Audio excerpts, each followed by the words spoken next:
Okay, Fasha, ini kedua Yes. saya dapat The Five lagi. So, apa Alhamdulillah. kata? Alhamdulillah. Sebenarnya hari ni saya sangat-sangat unsankerable. Unsankerable. Sebab actually daripada soundcheck rehearsal, saya memang ada problem daripada soundcheck dan rehearsal yang saya sangat risau.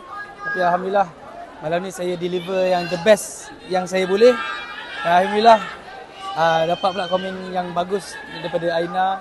Alhamdulillah saya unsankerable. So, tadi kau dengar komen Audi kan, Okay. boring. Terasa tak?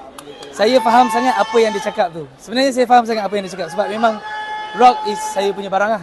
Minggu lepas dah kita dah tengok lagu rock dan minggu ni juga saya dapat lagu yang sama, genre yang sama. Tapi minggu depan kita akan cuba rockkan lagu Sumpah daripada Aina Abdul. Macam mana? So, peminat-peminat Aina Abdul kena tunggu juga.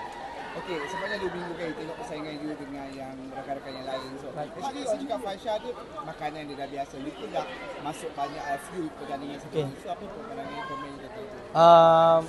Banyak tu sebenarnya boleh katalah selalu masuk. Tapi saya rasa dah lama juga saya tak masuk. Gugup tu masih ada.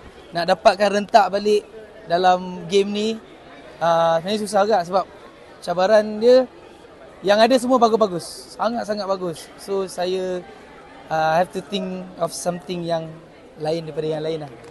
So pada minggu ni yang paling terdekat you rasa siapa yang beat dengan you? Buat masa sekarang ni macam minggu lepas sebab minggu lepas Zuri sebab dia memang ada barang yang sama dengan saya rock. Tapi minggu ni saya nampak lagi banyak colour.